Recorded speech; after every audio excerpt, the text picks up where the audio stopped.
Good morning. It is Monday morning. Happy Monday, October 6th, I believe. So today I want to read from my Max Lucado devotion, Grace for the Moment. And today this is what he writes. And he entitles it, We Need a Great Savior. I would like to change that to, We Have a Great Savior. Sorry, Max.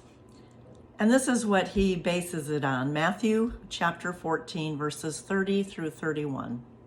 Peter shouted, "Lord, save me." Immediately, Jesus reached out his hand and caught Peter. This is what Lucado writes. We come to Christ in an hour of deep need.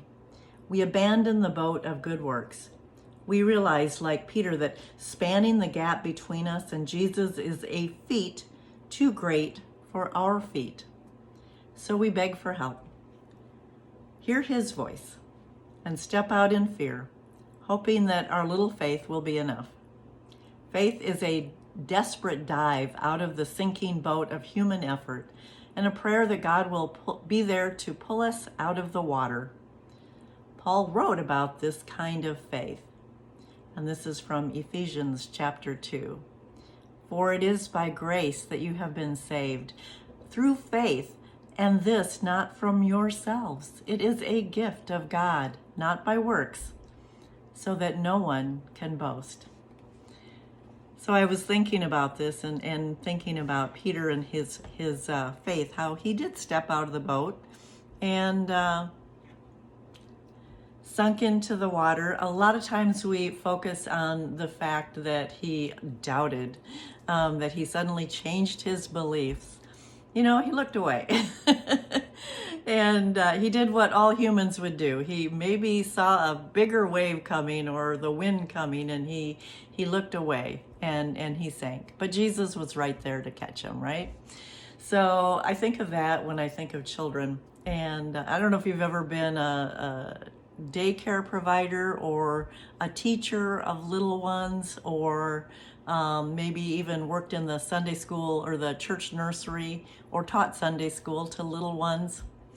And you know, I got to thinking, we always provide them with, guardrails. We provide them with a place that they can play with each other, where we don't have to just hold on to them all day or put them in one spot and say, sit here.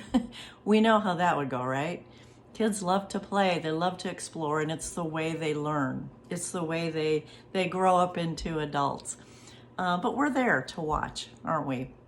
So if someone throws a toy at another kid and or someone doesn't share their toy, or one of those brave little explorers gets into something, finds something there that they're not supposed to get into, as much as you try to protect them from any of that, they find a way to get into it. We have to go and intervene, don't we?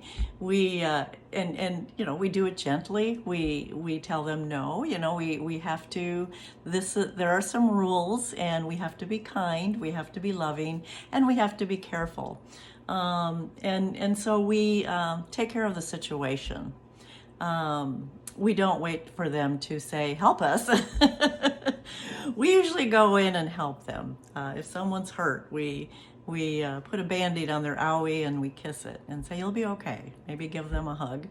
And I think that's the way God is, I don't think that faith is simply this on-off switch where suddenly we don't believe and then suddenly we believe, and it's a good thing we believe because that's what's going to save us.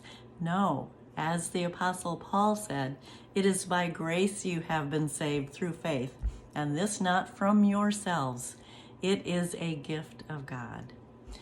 So I hope you remember that today, that God is there. Yes, we will go about our day and we will turn our heads and look at something else and then probably do something not very smart. I know I will anyway. There will be times when I feel hurt. There are times when I am worried or anxious. But also I need to remember that God is right there grabbing us when we need it. God is there. That's why I wanted to change the title to We Have a Great Savior.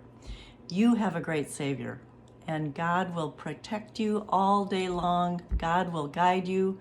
And don't worry about being so focused on what God is going to do. Just have the faith that God is there, holding you, caring for you, protecting you, watching over you, loving you through everything. So, have a great day. I love you too. Take care. Bye-bye.